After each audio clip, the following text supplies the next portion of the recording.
Donc là, eViews est ouvert. Donc, la première étape, c'est l'importation de données. Donc, il faut aller dans File, dans Import from File. Là,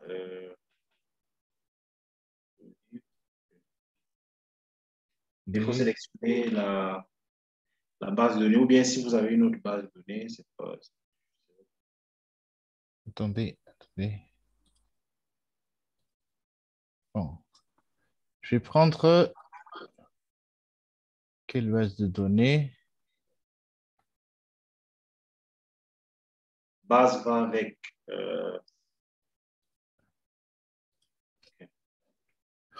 la même base de données sur laquelle on a travaillé. Donc, l'écran, c'est trop petit. Ah! L'écran, sur ordinateur, ça se voit bien. Non, c'est... Sur ordinateur, c'est bien visible. Oui. Si, si vous faites ça sur téléphone, c'est sûr que ça va être très petit. Ah, c'est bien ça. J'étais sur un téléphone. D'accord. Mais là, on va rien.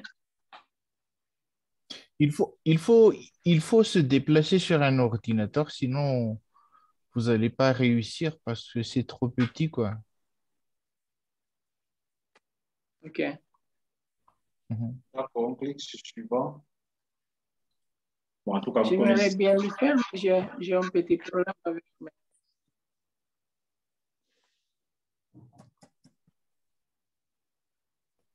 Je fais suivant tout le temps. Est-ce qu'il y a un technicien là-bas?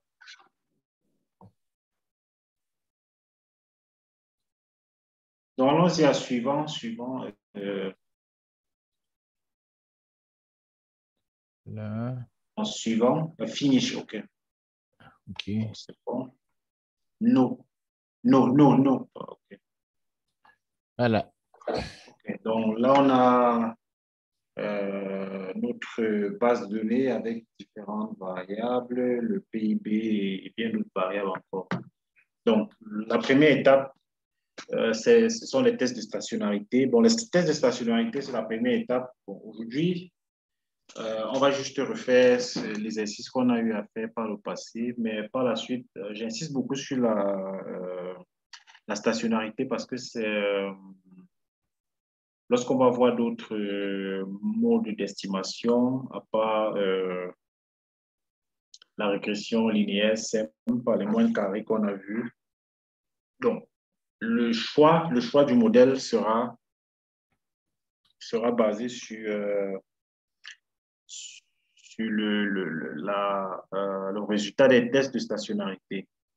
Donc, demain, par la suite, on va essayer de voir d'autres formes de modèles qui se font lorsque les données ne sont pas stationnaires. Donc, déjà, les modèles où les données sont,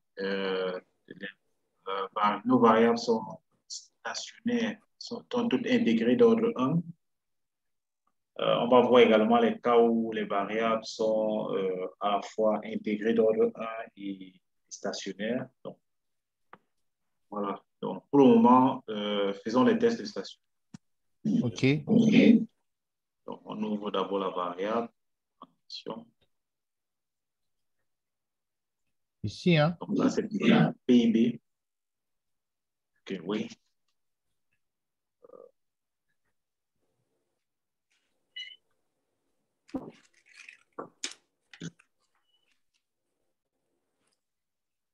Bon, comment est-ce qu'on fait les tests de stationnarité sous eViews? Donc, vous avez ouvert, ne fermez pas. Ah, vous avez fermé, OK. Vous pouvez toujours réouvrir. Hein. OK. Comment est-ce qu'on fait les tests de stationnarité? Tout le monde peut intervenir. Hein, Oui, il faut m'aider. Hein. Oui, on rentre sur View. D'accord. View, non, dans la base, dans le variable. Dans la base. Oui, voilà. Views, unit root test. Voilà. OK, voilà. Donc, là, par défaut, c'est le test de Dickey-Fuller. Donc, le test en niveau, level. Donc, on peut tout simplement cliquer sur...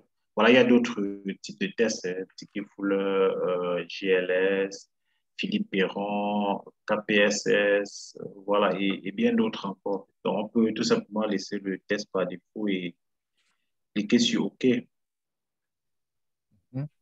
OK. Voilà. Voilà, donc on a le test, le résultat du test. Donc, ce qui nous intéresse ici beaucoup plus, c'est la p-value. Qui n'est pas significative. Voilà, donc la p-value est supérieure à 5%. Donc là, celle du haut, alors là, voilà, Oui. donc celle-là, donc elle est supérieure à 5%. Donc, on accepte l'hypothèse nulle de présence de racines unitaires. Donc, tel que vous voyez là, sur la première ligne de hypothèse nulle, c'est que le PIB a des racines unitaires. Donc, racine unitaire signifie non stationnaire, c'est en d'autres termes. On accepte donc cette hypothèse. Donc, maintenant, on peut regarder la stationnarité en différence première en allant toujours dans View. Puis, on regarde le unit roof toujours non, unit roof test, OK, en différence première. First difference. OK, c'est bon. OK, hein? Ouais. Voilà. Donc là, on voit que Toujours non même en significatif. différence première, elle n'est pas stationnaire, la variable PIB. Donc, on peut même aller en différence seconde pour voir. On le fait une deuxième fois? Oui. Non, non. View. Pour le moment, elle n'est pas stationnaire en différence seconde. On peut Oui. regarder en différence troisième également pour voir. Ah. En différence seconde d'abord. Tu fermes et on Non, recommence. pas forcément. Non, ne fermez pas. Ah, Allez. view. On continue? Oui, Oui, view. Unit route test. Oui. Et là, Et seconde seconde. différence. Oui. Voilà. Et là, ça devient ça. Oui, ça Et devient ça stationnaire. devient stationnaire. D'accord. Donc, on va faire notre exercice, celui de générer une nouvelle série, donc qui sera le logarithme du PIB. Donc, comment est-ce qu'on fait cela? Donc, on a vu dans le PDF que je vous ai envoyé sur l'interprétation des questions, vous avez vu qu'il peut être utile à un moment donné de générer le logarithme d'une variable.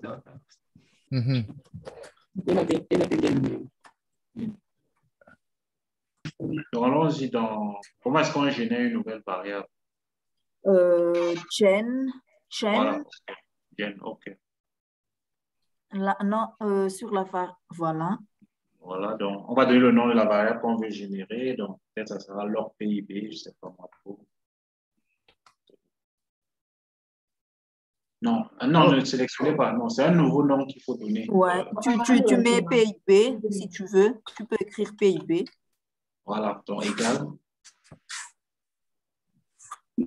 Donc maintenant, là, Monsieur, on va utiliser la fonction log. Monsieur Paulette. Oui, Monsieur Paulette. oui, je vous écoute. Monsieur Paulette. Oui, je m'excuse profondément. Je pense que je dois quitter le cours parce que là, je ne vois rien puisque j'ai un téléphone qui n'arrive pas à bien voir les images, quoi. Là, j'entends seulement. D'accord, il n'y a pas de souci. Peut-être il va falloir chercher à... J'essaie de régler la machine, mais ça ne marche pas. Je ne peux pas activer le code de partage. D'accord. OK. Donc, je vais préparer.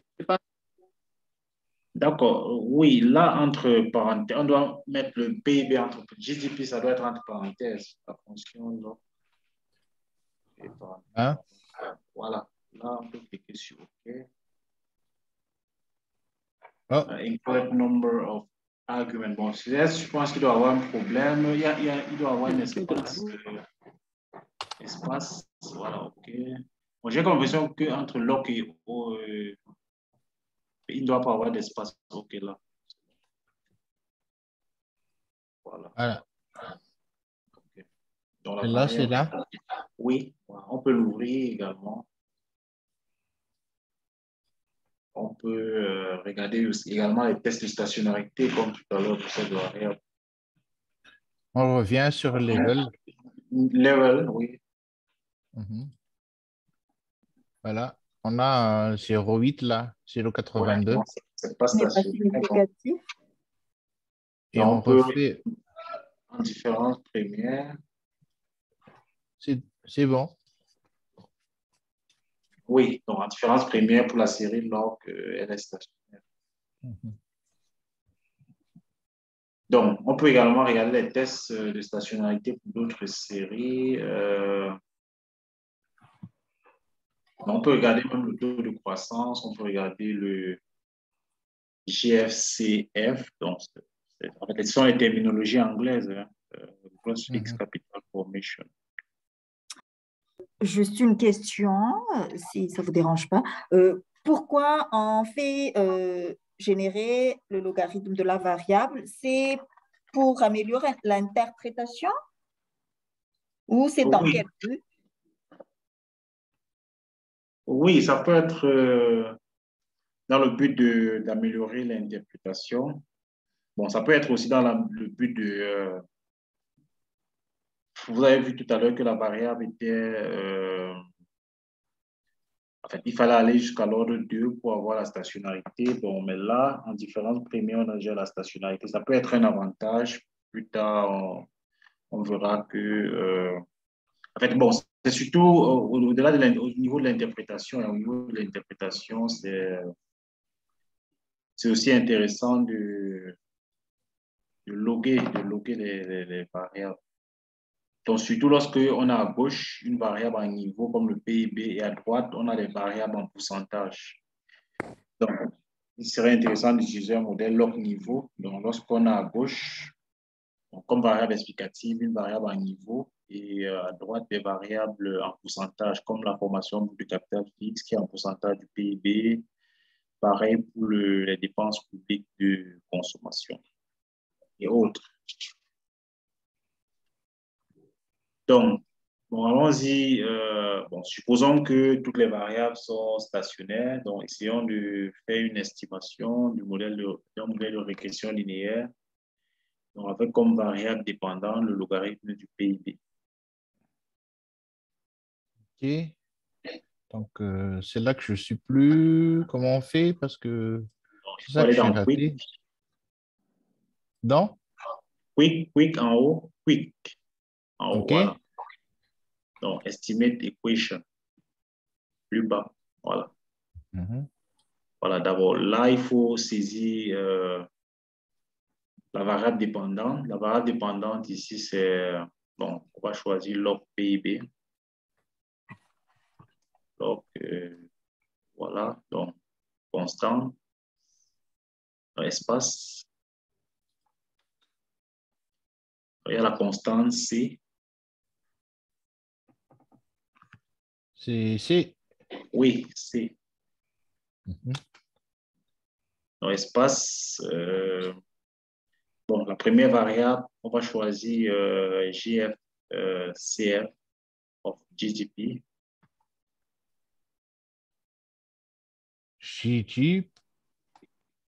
GFCF, OK. GF, OK, GFCF, voilà, donc celle-là, donc il faut cliquer sur Entrée, donc ça va. Ah non, of GDP, OK. Oui, OK, voilà. Sélectionner, OK. Donc, la deuxième variable, ça sera par exemple GGFC. Donc, GGFC pour General Government Final Consumption Expenditure. OK, oui, celle-là. Ce sont les dépenses de consommation. Donc, on peut se limiter à ces deux variables pour le moment et cliquer sur OK. OK. D'accord. Vous voyez que c'est pas si compliqué que ça. Donc, on a les résultats des estimations qui sont là. Vous voyez encore, hein? Oui, Parce que mon écran est assez large pour pouvoir afficher les quatre résultats. Les trois résultats plutôt. Mhm. d'accord. Donc, vous voyez donc comment est-ce qu'on interprète, à supposer que on avait estimé notre modèle de régression partant du fait que toutes les variables sont stationnaires. Mhm. Comment est-ce qu'on interprète ces différents coefficients en termes de significativité et puis d'impact?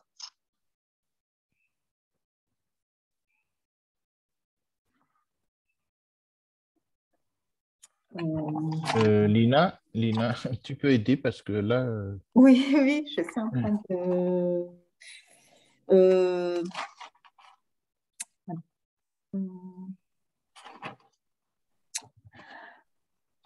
la plupart, lorsque...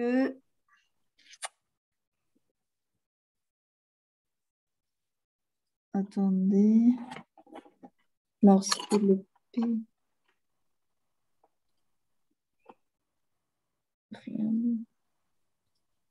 Donc, prenez votre temps. Hein. En fait, si quelqu'un peut l'aider, hein, il n'y a pas de souci.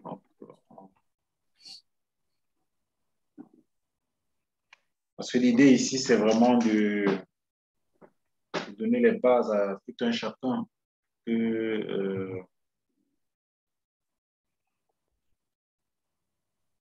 Qu'on soit au même niveau de compréhension.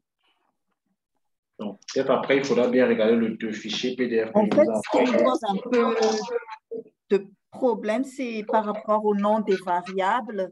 Par exemple, PIB, et c'est quoi les deux noms? C'est croissance annuelle du PIB? PIB, c'est le taux, c'est oui, le produit intérieur brut.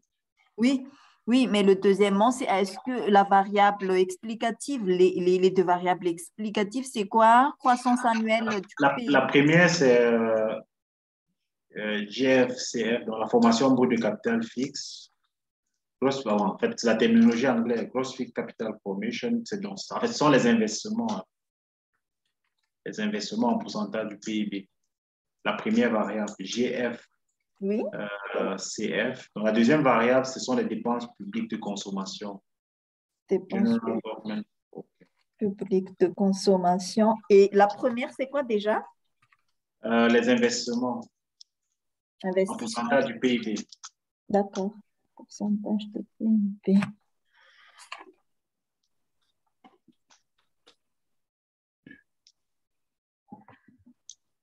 Donc, on est dans un modèle log niveau. Donc, la variable explicative est en logarithme et les deux autres, les variables.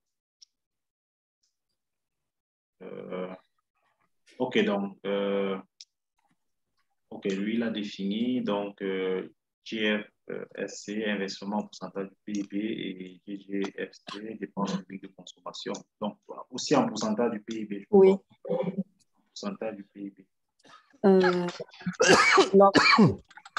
fait, comme les coefficients sont positifs, du coup, l'augmentation de l'investissement en pourcentage de PIB influe positivement le PIB. C'est ça. Et l'autre. Donc, le coefficient positif, OK, voilà. Donc, tu peux répéter, Lina, s'il te plaît? Comme il y a les coefficients sont positifs, du coup, plus il y a une augmentation d'investissement, pourcentage de PIB, plus, oui, plus le PIB augmente. C'est ça. Donc, ça veut dire que si on augmente le taux d'investissement, le PIB est supposé augmenter également. Une augmentation du taux d'investissement entraînerait une augmentation du PIB. Ça, c'est le premier indice. Donc, étant donné que les coefficients sont positifs, c'est pareil pour... C'est pareil pour l'autre.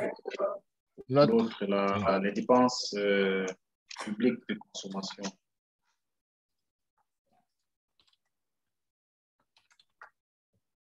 Comme ça, hein? Oui. Mhm. D'accord. Bon, en termes chiffrés, comment est-ce qu'on peut le dire? Donc, de façon plus chiffrée. L'augmentation d'un pourcentage d'investissement du PIB augmenterait de 0, non, attends. Parce que la probabilité, c'est 0,0000. Du coup, comment on interprète ça? Parce qu'il n'y a pas de chiffre. Non, la probabilité 0,0, ça signifie juste que l'effet est significatif. Hein. Ça signifie que l'effet... C'est par rapport au coefficient, je pense. Hein? Oui, c'est le coefficient qu'on interprète. Ah, oui.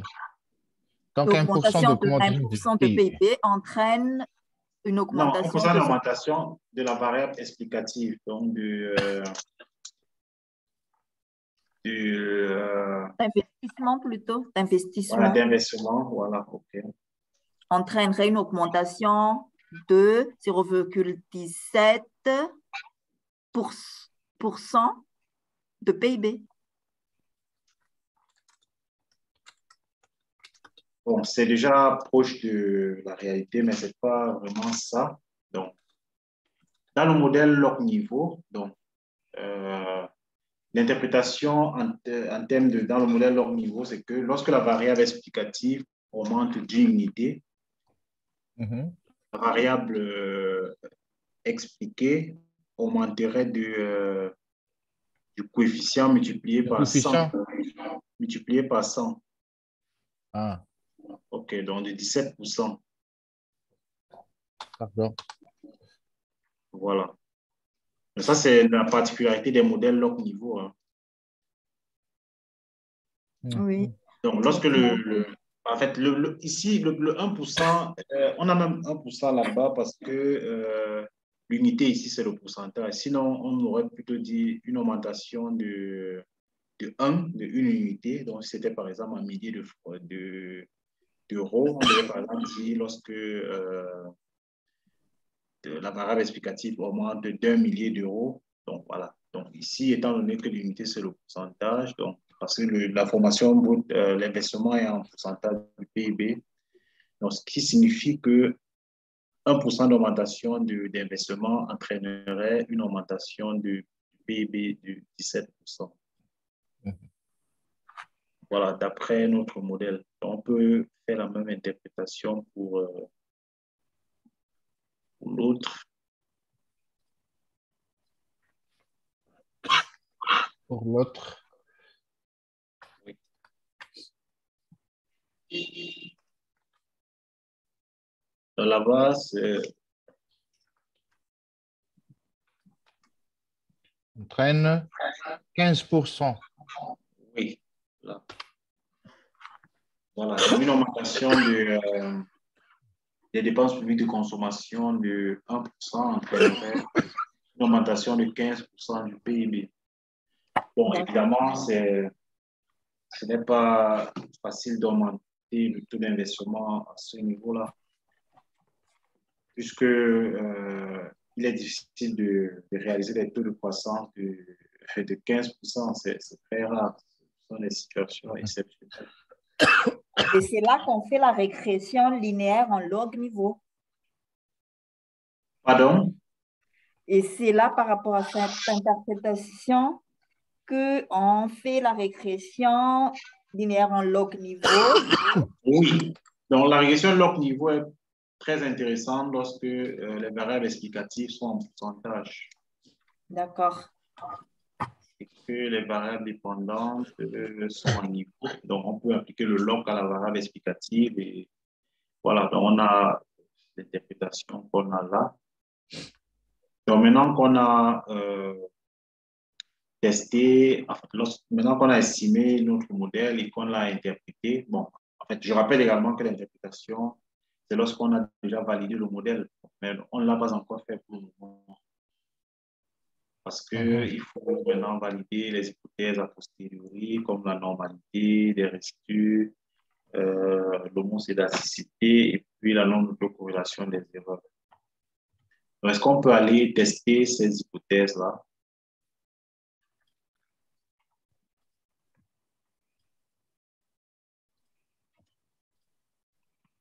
Est-ce qu'on peut essayer de tester la normalité et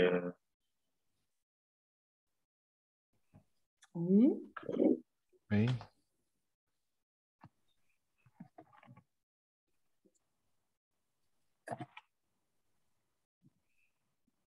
là, qu'est-ce qu'on va faire? Donc, voilà, View, Residual Diagnostics.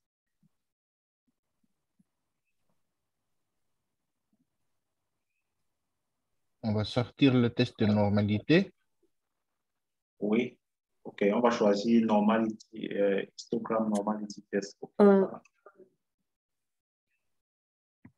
Je n'ai pas bien suivi. En fait, il y a un truc qui me cache. Est-ce que tu peux revenir juste sur cette procédure-là parce que je n'ai pas bien suivi. Oui, view. Et view Oui.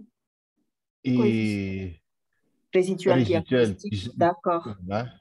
Et histogramme normality test. Résidual diagnostic. Histogramme. D'accord. D'accord, c'est bon. Donc là, l'interprétation, qu'est-ce qu'on peut... Attendez, juste...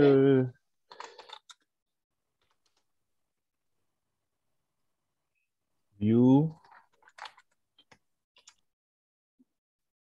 Donc, Residual Diagnostics.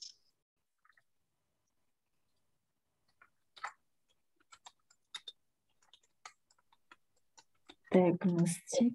Et puis, Histogram Normality Test. Et là, on parle toujours de la variable PIP, hein? Non, du modèle. Ça, c'est la loi des résidus. On a fait de tester la normalité des résidus. D'accord. Ça.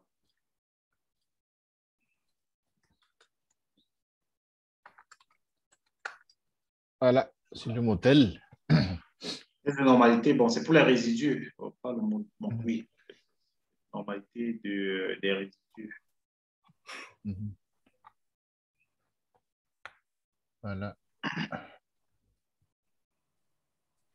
Donc, l'autre test qu'on peut faire, c'est le test de hétérocédasticité.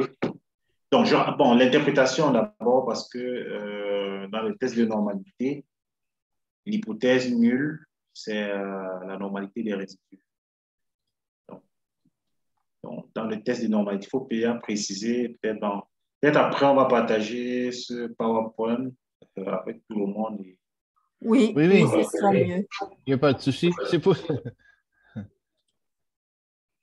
Donc, il faut préciser que dans les tests de normalité, l'hypothèse nulle, c'est l'hypothèse nulle. Donc, 2 points. Les résidus suivent une loi normale.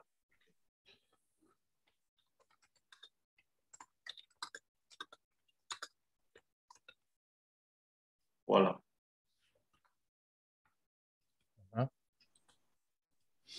Donc, dans le cas présent, par exemple, la p-value est de 0,27, donc qui est supérieur à 5%. Donc, p-value...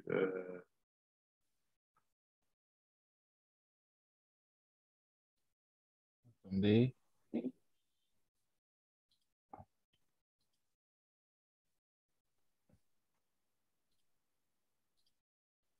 Ah, attendez. Donc, p-value... Vous voulez mettre dans le texte? OK. Attendez. Là, c'est le p-value. Hein. Ah, vous voulez faire la capture? OK, d'accord. OK. Et... Okay. Donc, voilà. Donc, ça veut dire... Ça veut dire qu'on rejette, on accepte l'hypothèse nulle, voilà. puisque c'est pas significatif.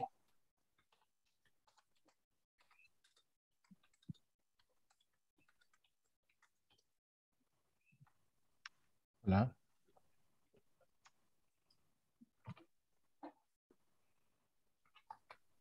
C'est ça, hein? Oui. Oui, c'est ça. Voilà.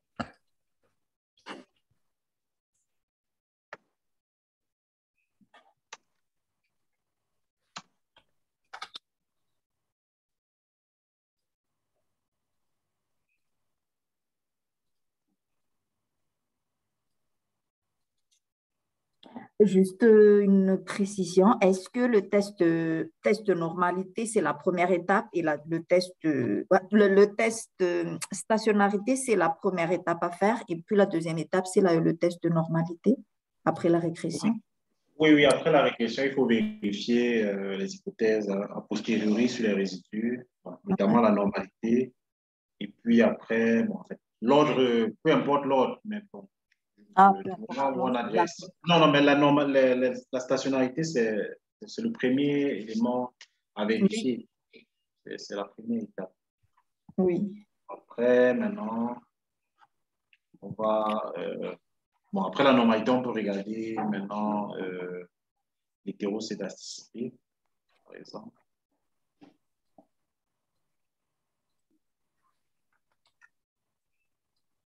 Test 2. Test de résidus. Hétéro, test Hétéro. d'hétérocédasticité. Hétéro. Cédasticité. SC. Après hétéro, c'est SC. Voilà, cédasticité. Ah. D'accord.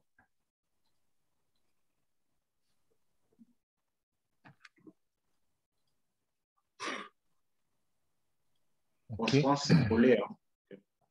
Hmm? C'est en un seul mot. Donc, Il n'y a pas de... Voilà. OK. bon, c'est vrai que le dictionnaire de Word Ne connais pas? OK.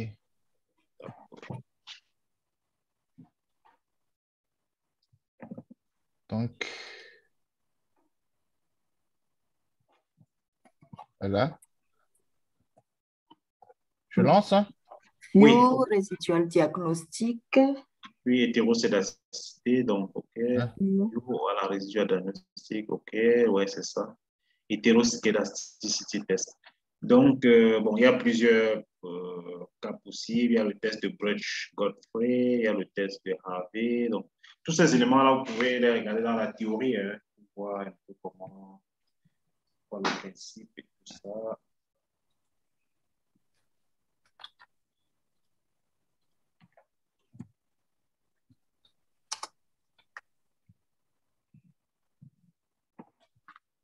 Attends. Qu'est-ce que je fais là?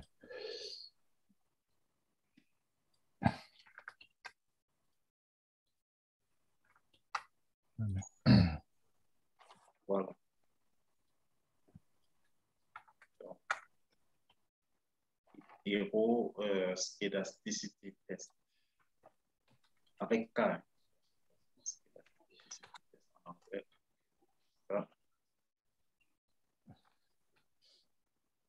Residual diagnostics. Hétéroski. Bon, mais en français, c'est hétérocédasticité. Hétéro, pas Hey. hétéro. OK. Donc, hétéro, voilà. Donc, view, residual diagnostics, et puis hétéro slash residual diagnostics slash hétéroscédasticité test. OK. Voilà. Donc, on peut cliquer sur OK là. Ah. Voilà. Bon, en général, la première p-value, la statistique de Fisher, donc la p-value est de 11. 11%. 0,11. 0,11. Donc, En fait, on n'a pas rentré des variables là. juste on a cliqué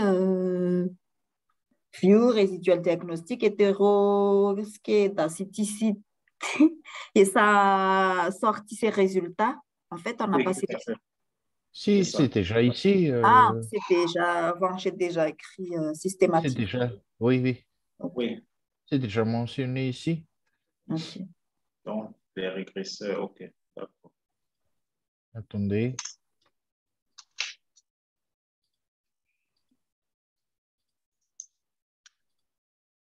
Dommage que j'ai pas fait comme ça depuis le début. Bon, Ah oui, pour les autres, tu aurais nous partagé. comme ça. C'est comme ça, c'est plus facile à suivre. Mais bon, ok. Et ça sort ça. D'accord. Hmm. Donc, l'interprétation, c'est que l'hypothèse nulle du test, c'est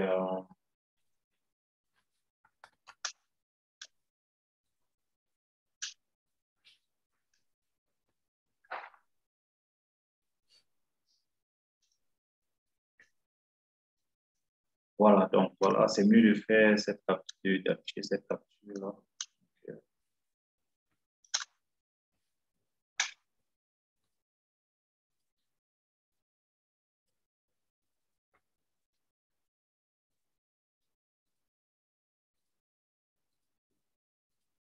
Voilà. Voilà. C'est ça qu'il faut interpréter ou c'est la Oui, c'est la première. C'est vrai que les trois aussi peuvent être utilisés, mais bon, la plupart des temps, c'est la première Ah, qui va être. Donc, elle est supérieure à 5%.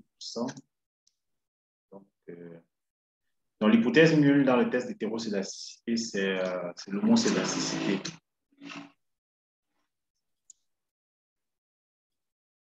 Donc, je rappelle que Donc, dans F-stat,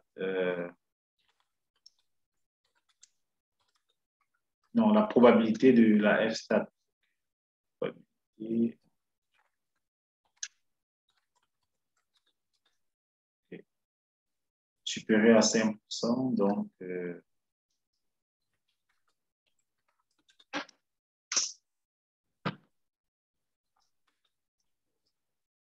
ça veut dire que l'hypothèse est rejetée.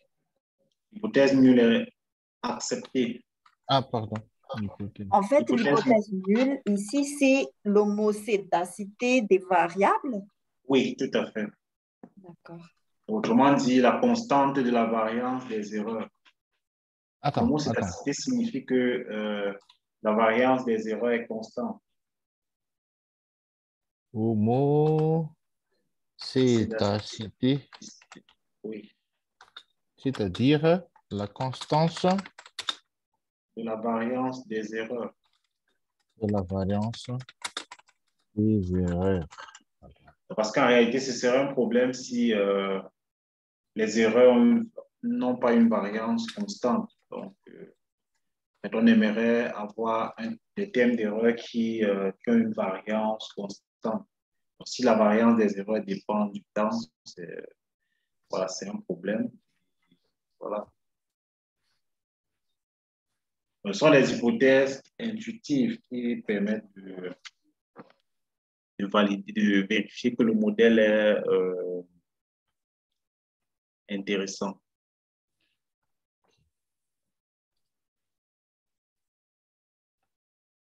Je m'excuse, hein. Je vais refaire un peu pour les autres. Hein. Juste un Oui, tout petit pour... Ouais, ouais, tu rajoutes juste sur le premier, le test, voilà. la première étape, quoi. Et je vais déplacer ça ici et je vais copier le truc ici. voilà. En- Oh, qu'est-ce que je fais? Attends, c'est ça que je vais faire ici. Voilà.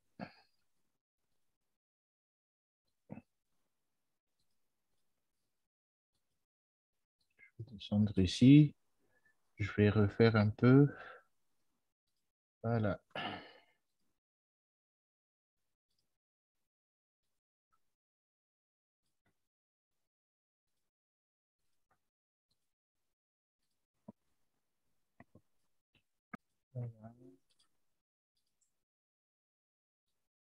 Voilà.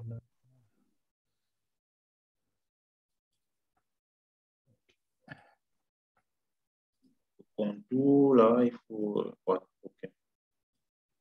Ça, Ouais, c'est bon. bon, hein? C'est bon. Voilà. OK.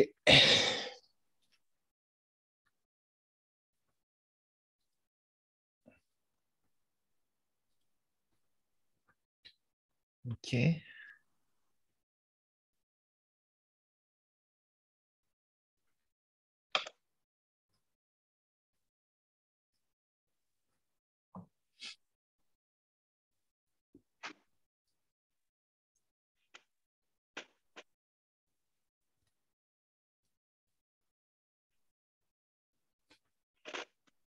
OK. Bon, on continue. D'accord. Donc, on avait déjà interprété supérieur à dans l'hypothèse nulle, donc c'était constant des erreurs. Euh, donc, en fait, il fallait plutôt préciser dans acceptation de l'hypothèse nulle. Vous avez écrit dans l'hypothèse nulle acceptée. Voilà. Oui. J'ai déjà écrit ici. C'est Oui. accepté. Mhm. Ah, ok, oui, oui, c'est bon. Ok. D'accord, c'est ça. Donc, on a précisé en parenthèse, c'est le mode d'aspect constant de la variante. Bon, okay, la deuxième hypothèse a été validée, donc on peut maintenant essayer de regarder la troisième. Mhm. Donc, la dernière hypothèse.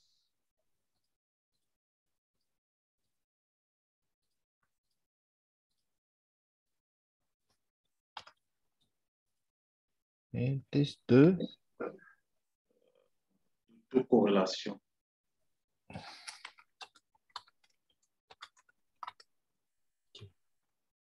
D'autocorrélation. Test d'autocorrélation.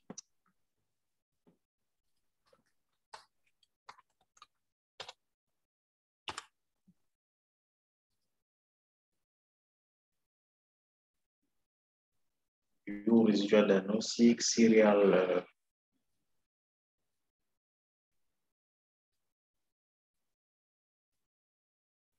Dans residual diagnostic et puis serial correlation test. OK. Des serial correlation element test. Allons.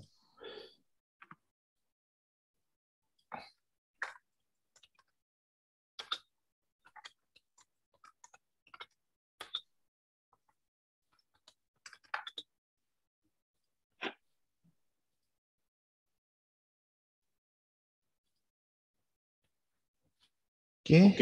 Là, il précise en fait, le nombre de retards inclus. Bon, en général, ce n'est pas très important. 2, donc nombre de retards, 2 par défaut. Donc, On va question. prendre 2 par défaut. OK. Voilà. OK. Donc, tout simplement sur OK.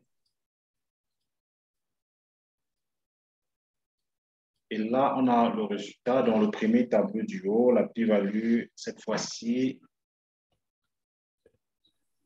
C'est vraiment... C'est significatif. Oui, donc c'est inférieur à 5%. Donc là, on va rejeter l'hypothèse nulle. Mais sauf qu'il faut savoir que l'hypothèse nulle, c'est la non-autocorrélation. Non-autocorrélation des erreurs. Bon, c'est vrai qu'il faut parfois retenir ces hypothèses nulles-là, donc en fonction des tests, l'hypothèse nulle. Bon, en fait, le plus important dans un test, c'est de savoir quelle est l'hypothèse nulle. Dans tous les cas, si vous avez oublié, bon, Google est là, vous pouvez aller chercher à savoir quelle est l'hypothèse du test d'autocorrélation de Brett Godfrey. Bon, je pense que l'hypothèse nulle est rejetée. Donc, l'hypothèse nulle ici, c'est la non-autocorrélation. Entre parenthèses, non-autocorrélation.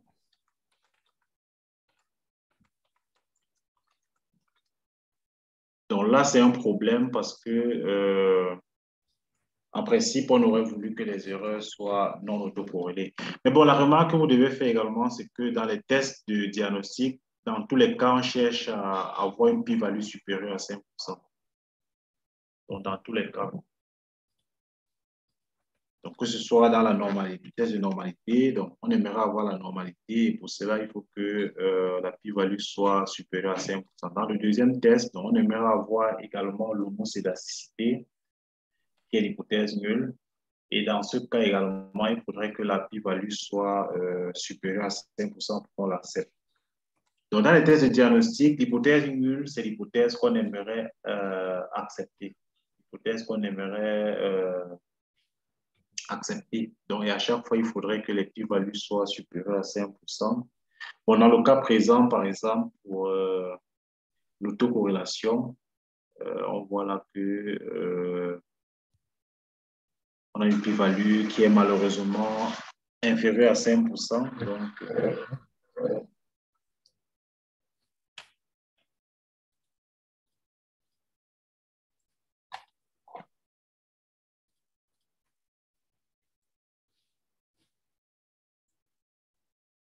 ici, on accepte, on rejette l'hypothèse de non-autocorrélation, dont les erreurs sont non autocorrélées. Il faudra chercher à corriger l'autocorrélation. Donc, en économétrie, la correction de l'autocorrélation, en général, on utilise les moyennes carrées généralisées. Comment? Donc, pour pouvoir corriger l'autocorrélation, en général, on utilise les moyennes carrées généralisées. Ah. Bon, mais ici, bon. Donc, il faut utiliser les moindres carrés Généralisés. Pour corriger l'autocorrélation des erreurs.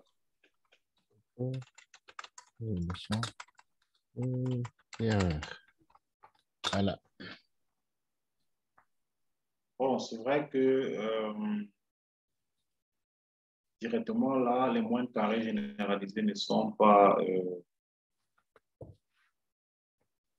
on ne peut pas les estimer directement sous eViews. Bon, ce qu'on va faire, c'est que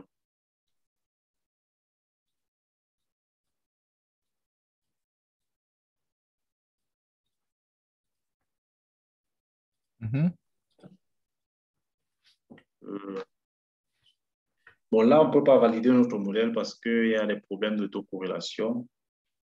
Donc, c'est un problème, hein, c'est un problème fondamental dans la régression. Donc, il faut à tout prix corriger. Parfois, on tolère la normalité. Bon, c'est vrai que même dans la pratique, bon, peut-être les gens ne vérifient même pas ces hypothèses-là, mais il est important de le vérifier pour pouvoir valider, valider le modèle. Bon, allons-y un peu dans Estimate. Donc, toujours dans notre équation. Estimate. Donc, Voilà. vous voyez que la méthode en bas, c'est least square. Attendez, Donc, juste un instant, Hippolyte. d'accord. Là, c'est donc la correction. Donc, hein. Non, ça c'est bon. Comment je vais appeler méthode de correction ou... Oui, bon, oui, peut-être. Voilà. Donc là, c'est estimate. Oui.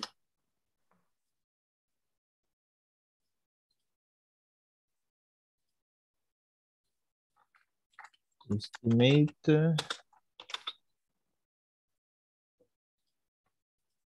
Voilà, juste estimate.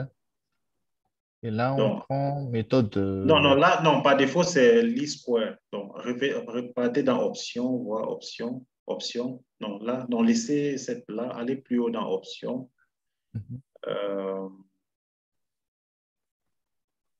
Wake. Donc, option. Non, là, non, ne touchez pas à ça. Allez dans Wake. Donc, utilisez un peu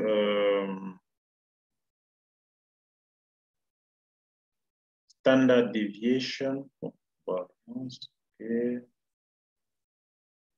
Donc, Wake Series. Bon, on va d'abord laisser ça comme ça. Donc, en général, dans les moindres carrés, on utilise la série des erreurs pour pondérer. Donc, cliquez d'abord sur OK. On va d'abord faire quelque chose avant. OK. Donc, là, rien n'a changé. Donc, allons dans Prop. Donc, Prop. Donc, revenez. OK. Donc, fermez ça. Fermez cet onglet-là. Allons dans Proc. Proc. Donc, juste après View. Make Residual Series. OK. Dans la deux. OK, là. OK.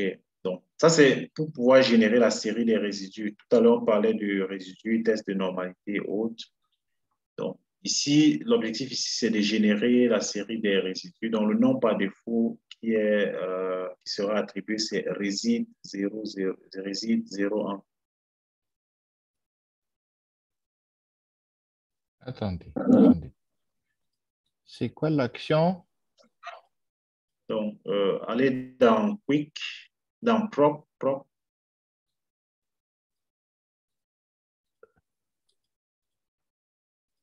Donc, ici, c'est générer la série des résidus. Générer la série des résidus.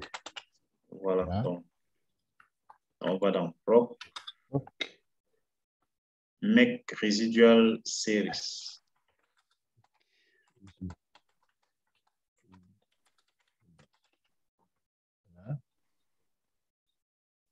Voilà. Donc là, cet onglet-là.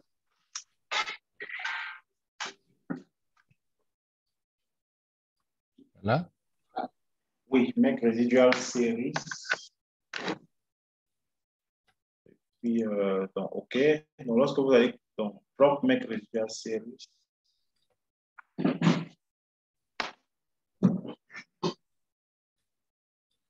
Je suis OK là maintenant. oui. Ça donne OK. ça. Voilà, donc vous voyez que la série, c'est ça la série résiduelle qui a été générée là. Mhm. Donc, vous voyez qu'il y a à la fois des plus, des moins et tout ça. Ce sont les résidus, c'est en fait la différence entre la valeur observée du PIB et la valeur prédite à partir de notre modèle. Résidu, c'est la différence Oui. entre les valeurs Réalisées et les valeurs prédites. réalisées et prédites du PIB. Voilà. Hein? Oui. En fait, du logarithme, puisque pour le moment, du log PIB, de la variable log PIB. Voilà. Donc, je vais mettre GDP. Voilà. C'est ça, hein? GDP. Moi, je pense qu'on appelle log PIB. Hein. Ah, oui, c'est ça. Donc, PIB. Voilà.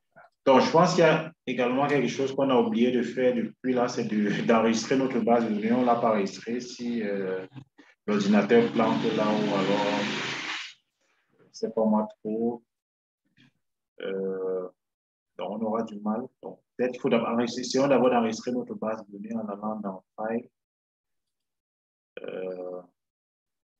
Save as. Bon, oui, Save, puisque bon, on a déjà enregistré. Donc, il faut maintenant naviguer pour sélectionner le dossier dans lequel il faut enregistrer. Donc, au cas où, voilà. Vous avez sélectionné le bon dossier. OK. OK, voilà, donc c'est bon. Donc là, il n'y a plus de souci. Donc, notre série résiduelle a été générée. Donc, on va aller dans Estimate. Estimate. Voilà. Et puis, dans Options.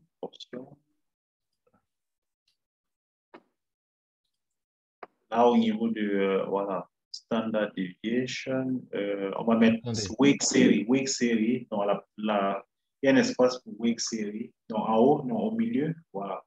Oui, il y a un espace blanc là. Wake series. Voilà. Non, là, oui. Vous allez taper le nom de la série résiduelle. Donc, résidu. En majuscule ou c'est point, même c'est minuscule? Ah là. OK. Sélectionné. Mhm. Donc, cliquez sur OK, voir. Donc, Attendez. C'est là le manque on fait le truc.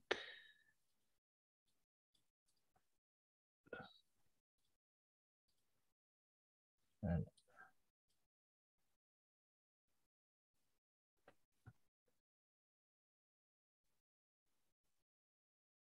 donc, là, vous voyez que les significativités ont changé. Vous voyez que le R carré a considérablement augmenté par rapport au R carré qu'on avait précédemment. Voilà. On a des coefficients qui sont différents de ceux qu'on avait tout à l'heure. Bon, C'est où le R carré là? Le R square? oui, le R square, donc il est de 98%. Donc, tout à l'heure, on avait un Ah, R carré oui. qui était de moins de 50%. Ça veut dire que Ici, le carré. plus haut. Ah non, bon, ça c'est l'ancien R carré. Ça c'est le R carré Oui, non c'est le. pondéré. On wake, celui qu'on avait avant la pondération. Et puis le R carré après la pondération, c'est celui du haut. 98%, vous voyez que ça a considérablement augmenté lorsqu'on a pondéré par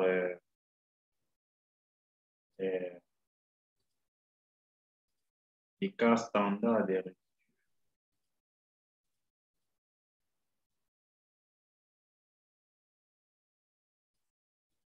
Donc, l'action qu'on vient de faire a considérablement augmenté la capacité prédictive du modèle. Donc, on va essayer de refaire des tests de tout à l'heure pour voir si, bon, surtout l'autocorrélation, pour voir si, s'il y a eu changement. OK. Donc ici, refaire.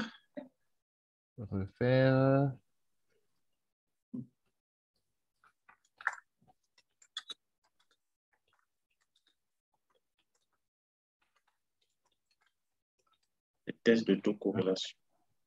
Voilà. Okay. C'est-à-dire, voilà. View résidual. Voilà. OK. Et Okay. ça donne ça. Bon, là, ça n'a pas. Ça pas, c'est pareil, hein? Ouais, c'est pareil. Pareil. Bon, Oui. revenons un peu dans Estimate, voir peut-être la pondération, option, option. Au niveau de type, euh, type, type, euh, donc choisissons un peu la méthode variance, voir. Variance. Et on va en changer en 2. Non, non, bon, Ça laissons va. la même série. Ah bon, laissons la même série en fait. OK. Et donc là, le R carré, faisons le test de autocorrélation, voir.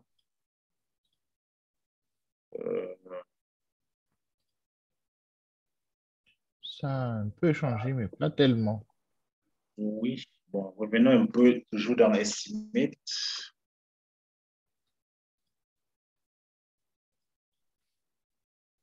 Option, bon, choisissons inverse la variance. OK. Et,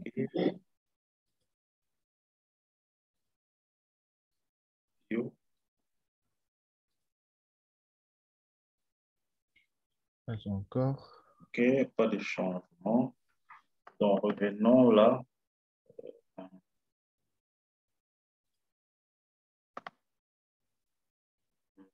Bon, OK. Il nous Donc, reste à faire ça. oui. Je vais essayer.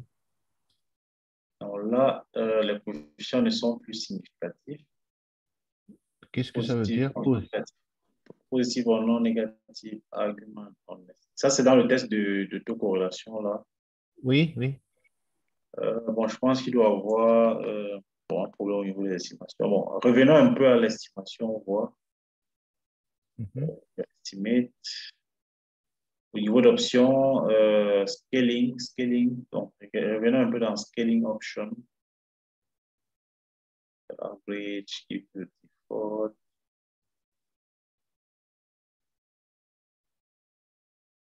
Bon, On va prendre l'average. average, OK.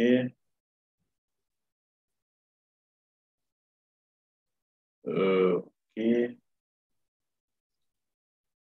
Donc, ce qu'on va faire un peu, en fait, revenons un peu dans Estimate. Donc, on va choisir Estimate. Donc, allons dans Estimate et puis, donc, au niveau de Wake, donc, essayons de supprimer Wake. Non, OK. Donc, allons dans Options, donc dans Type, le type, OK. Choisissons Non pour le moment. Donc, revenons dans notre équation. Et, non, revenons dans spécification. Spécification. Donc, estimate une fois de plus. Estimate. OK, allons dans la spécification, ajoutons donc, parmi les variables explicatives. Cliquez sur voilà, allez-y là. Donc, ajoutez parmi les variables explicatives notre série réside. Réside 1 ou réside? 1, oui, 1.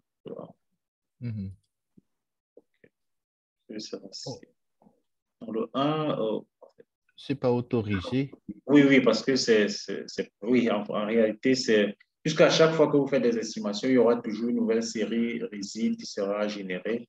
Donc, utilisez la série réside 1. Donc, c'est pour ça qu'on l'a générée tout à l'heure. Ce sont les résidus de 0, 1. OK. Oui. Voilà.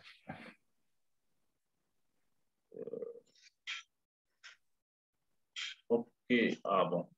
Le problème ici, c'est que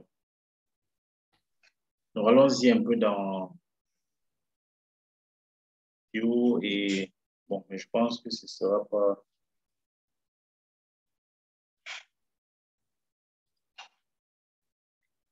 Non. Bon, c'est pas. Donc, en fait, logiquement, même lorsqu'on regarde le résultat, un carré de 1,11, bon, c'est pas. En principe, on ne devrait pas l'inclure dans le.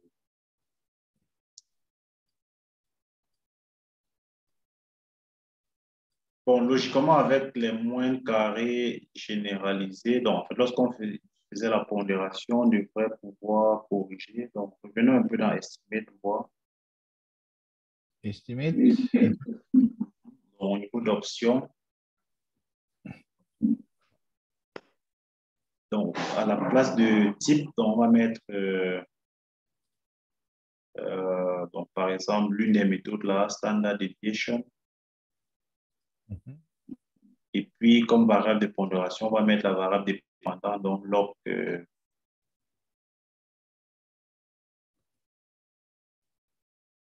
Log de PIB.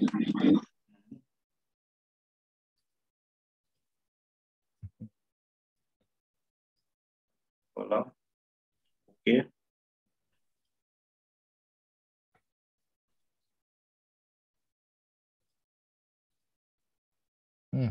Enlevons la variable réside parmi les explicatifs.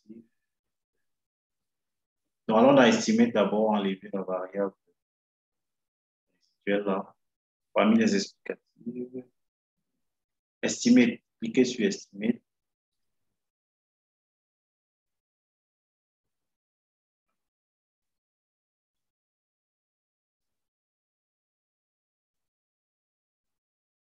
Voilà, donc supprimer la variable réside. Là. Voilà, supprime. OK, c'est bon. OK.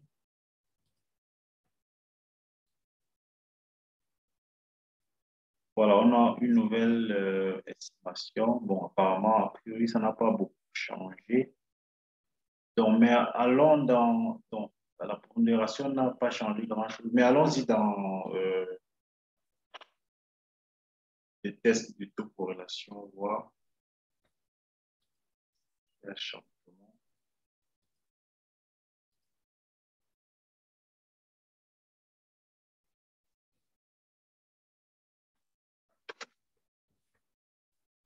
Pas de changement.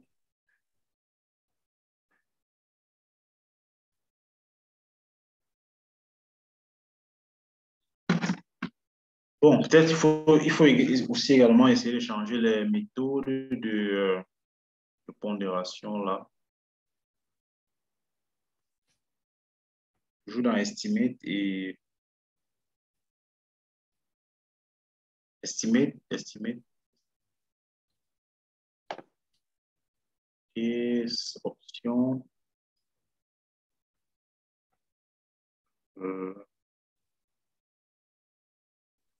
standard deviation.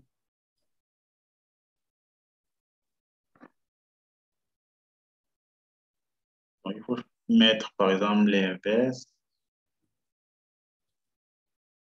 D'accord, OK. Ça a un peu changé. Non. Bon, pas vraiment, pas vraiment. Bon, oui, au niveau de toujours significatif du Non.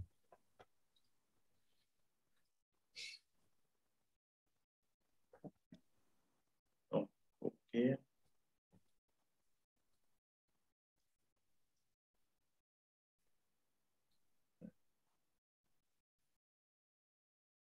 Donc, bon, en fait, cliquez sur OK et puis on va faire le test de taux corrélation. Voilà. Mais bon, je pense qu'il n'y aura pas de grands changements.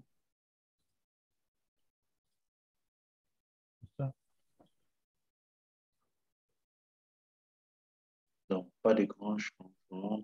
Toujours.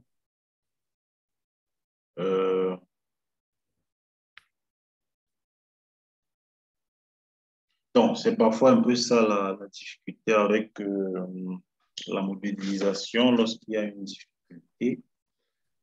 Donc, il faut corriger. Donc,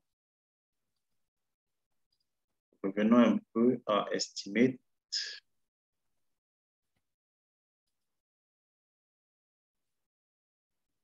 Revenons à Estimate. Donc, au niveau de la méthode, donc, revenons un peu au niveau de la méthode. En bas, non, au niveau de la méthode, plus bas, Estimation.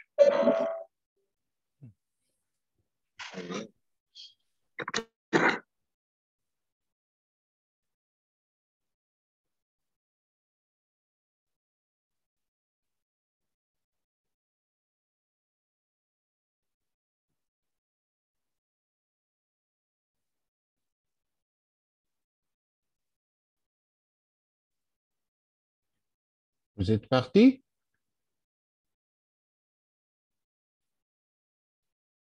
On est là, sauf qu'on a un peu du mal. Hein? Oui, on est là. Hippolyte, il est parti, Hippolyte. Donc, tu te débrouilles.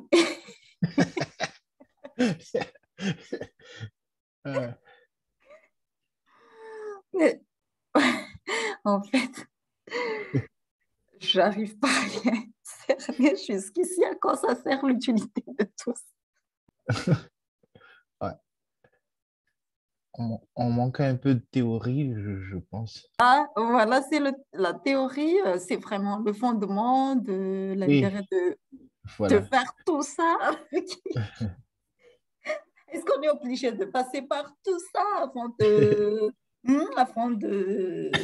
faire l'analyse statistique comme d'habitude? Je sais pas, hein.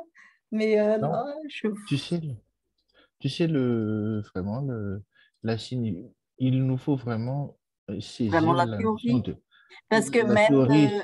À quoi le ça sert truc la test de résiduel, normalité, l'erreur, oui, tout ça. je ne comprends rien. Est-ce que les autres, vous êtes là les autres? Qu'est-ce que vous en pensez? Est-ce que ça vous paraît clair ou tous ces termes?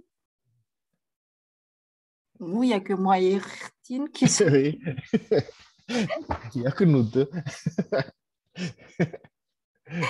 Cédric, Ikama, Gesan, Tarek, Weslati, vous êtes là? Là, tu vois Ah, je suis l'écran. là. Alors, qu'en pensez-vous? Est-ce que vous comprenez les différents termes qu'on utilise ici? Oui, c'est pas tout à fait clair, c'est pas tout à fait net, mais bon, comme vous avez dit, il faut aller un peu sur la théorie pour revenir Ouais. afin de pouvoir maîtriser tout. Mhm. Ici, c'est la pratique, mais la pratique s'appuie sur la théorie, donc l'un dans l'autre, il faut forcément un peu de théorie, quoi. Mhm. Oui, il est revenu. Allô, allô, Ah, voilà. allô. Oui, Allô. oui.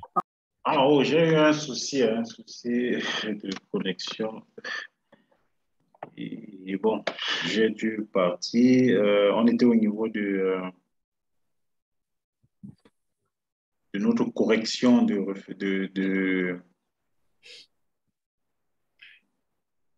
d'hétéros, C'était, de toute oui, corrélation. on était sur la méthode, quoi. Ouais. On- Donc, au niveau de la méthode, bon,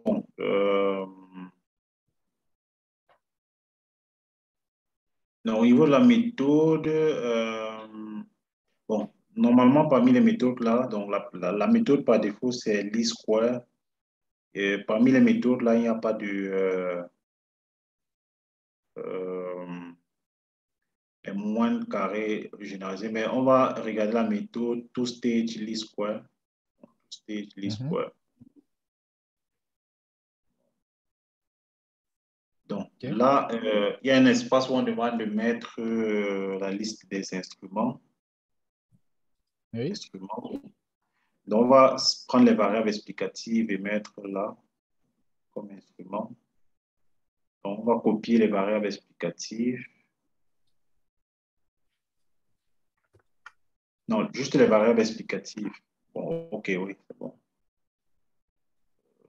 D'accord. Donc, qu'est-ce que OK.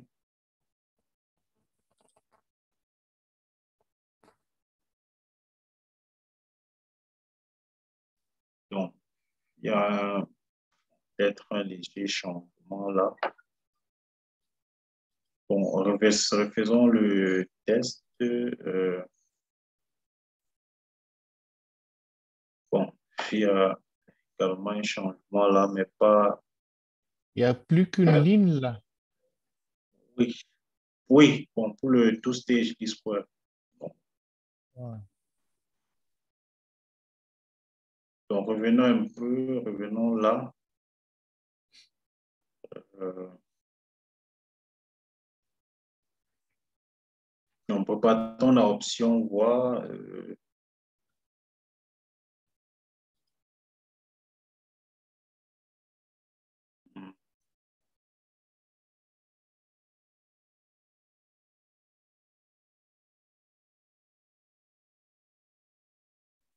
Donc, au niveau de wake là, donc, euh,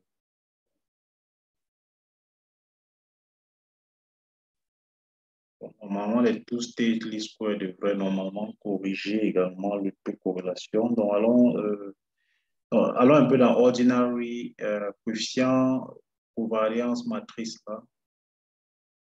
Il y a plusieurs méthodes. Choisissons la méthode de White là.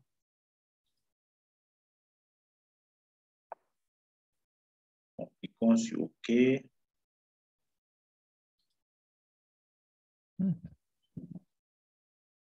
Toujours ça. Là également, il n'y a pas de grand changement. Je pense qu'au niveau des tests également, il n'y aura pas de grand changement.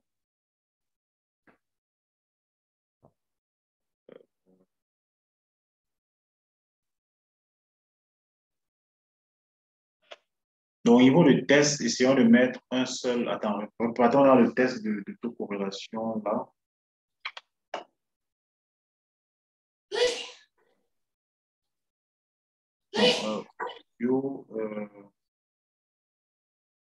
Serial, on va mettre un seul retard, voir.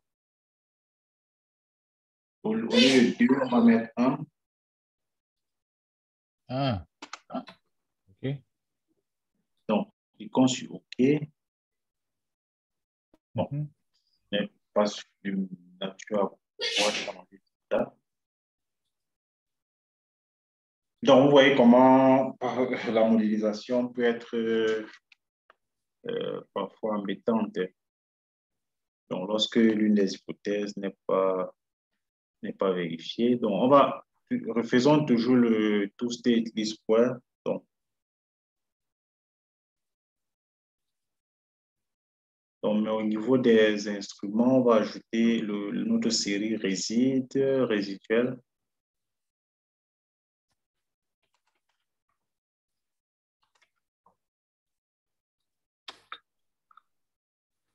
Réside 0,1, 0,1, 0,1. Voilà.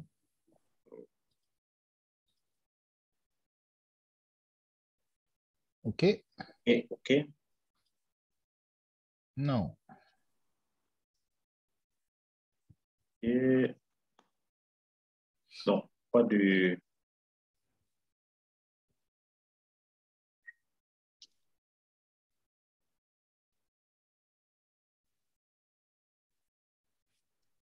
Donc, là, on a pondéré avec... essayons au niveau de la pondération, on va mettre la série résiduelle là, au lieu du logarithme du PIB. On va estimer, et puis option. Qu'est-ce qu'on va prendre ici? Option plus haut. Option. Et puis, au lieu de log PIB, on va mettre résiduel.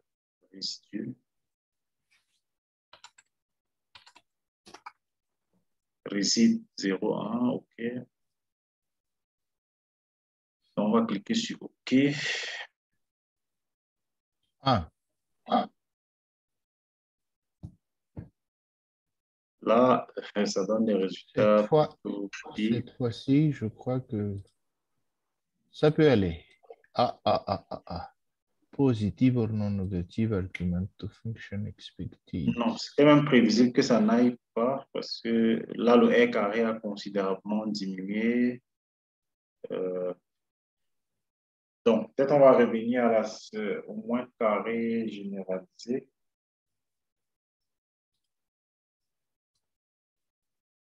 Donc, ça, c'est au niveau de la méthode. Au niveau de la méthode, on va revenir à nos moins carrés ordinaires. Et à la fin, là, donc à la fin, vous mettez parmi les variables explicatives, vous allez ajouter AR. AR. Oui. C'est quoi? Donc, l'autorégressif, bon, en fait, c'est la valeur retardée du PIB.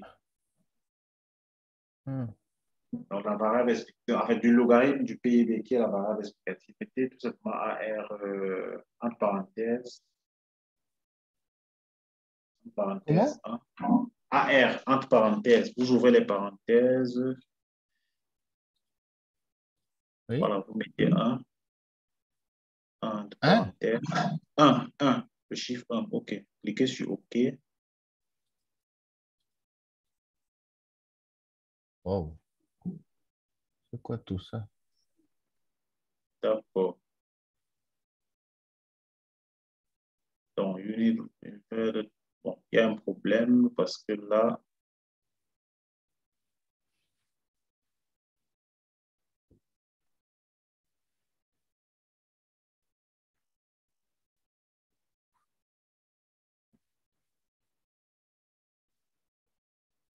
donc, essayez de refaire le test d'autocorrélation, voir.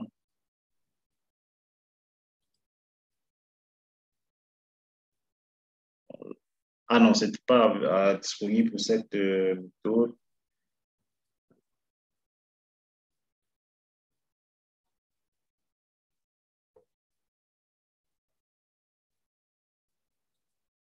Donc, on va essayer de... En fait, on va peut-être s'arrêter là et...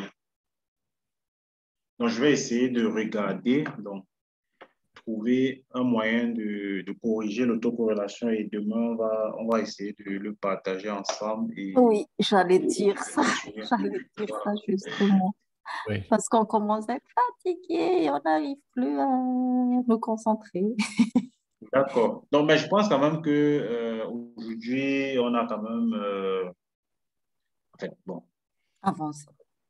on a quand même avancé par rapport à la compréhension. Oui, Je dirais qu'au début, tout le monde était réticent oui, par rapport à prendre la main, mais vous voyez que c'est pas si compliqué que ça. Il suffit oui. de- Juste pour une précision, pour être sûr de bien comprendre, d'avoir bien compris, Pauline, est-ce que si enfin, uniquement pour les données temporelles, séries temporelles et panels, qu'il faut passer par cette démarche, c'est-à-dire la vérification de la qualité des données. Ce n'est pas systématique pour toutes les bases de données, mais seulement pour les bases de données, séries temporelles et panels, non? Oui, ces vérifications-là sont valables, que ce soit pour des séries temporelles ou bien des données de panel. Il est important également de vérifier ces critères, que ce soit la stationnarité. En fait, je ne sais pas si j'ai bien compris la question, si tu es en train de répondre à la question, mais bon, c'est ça. Que ce soit, c'est un préalable, Oui, même en données de panel. c'est un pré. Et si jamais, par exemple, je passe pas par cette démarche, est-ce que ça va avoir un impact sur mes analyses après si je ne vérifie pas tous ces processus-là avant de rentrer direct dans l'analyse? Est-ce que Oui, ça en aura un principe, impact? bon, ça pourrait avoir un impact dans la mesure où en fait, on peut faire des interprétations erronées lorsqu'on n'a pas vérifié. C'est vrai que, bon, comme je le dis, dans la pratique, souvent, c'est pas toujours vérifié. En fait, les gens ne font pas toujours, ne suivent pas forcément de façon rigoureuse toutes les étapes. Mais bon, dans les travaux scientifiques et autres, bon, je pense qu'il est nécessaire de pouvoir passer par là. Oui, mais du coup, parce que en fait, ça, c'est pour vérifier la qualité des données. Et si jamais, après ce processus-là, je vois que bon, la qualité de données n'est pas bonne parce que le test de corrélation, le test d'hétérocédacité, n'est pas significatif, par exemple. Du coup, qu'est-ce que je dois faire alors si la qualité des données n'est pas bonne? Est-ce que j'exploite Si pas le les modèle n'est données? pas bon, oui, Oui. il y a des techniques appropriées. En fait, au fur et à mesure qu'on va avancer, vous allez peut-être comprendre Ah, comment il y a ça des techniques fonctionne. pour corriger. Bon, vous avez vu, par exemple, qu'on a tenté de corriger le problème d'autocorrélation qu'on avait tout à l'heure. C'est pour cela qu'on est là, on est en train de corriger le Voilà, problème de corrélation. Ah, je comprends. voilà. Donc, puisqu'on n'avait pas de problème de normalité, ni de problème on n'avait pas de problème D'accord. on n'avait pas de problème de normalité, on n'avait pas de problème d'hétéroscédacité. Bon, là, il y avait un problème d'autocorrélation. D'accord. Et on est bloqué là, on est en train de corriger pour avoir une bonne base de données au final. D'accord, je comprends mieux. Donc, Quel est l'intérêt? Voilà, donc je vais trouver une solution, comme je l'ai dit, et bon, on va la partager ensemble demain. D'accord. Et avancer également. Oui, ça marche. Merci beaucoup à tout le monde. Bonne nuit et à demain. Hippolyte, s'il te plaît. Oui, je vous ai déjà envoyé le fichier PowerPoint là et c'est à vous de partager aux autres, quoi. D'accord, il n'y a pas de souci. Merci, Ertine. D'accord, je vais partager le fichier. D'accord. Bon, allez, au revoir tout le monde. À demain. À demain. Bonne nuit. Merci.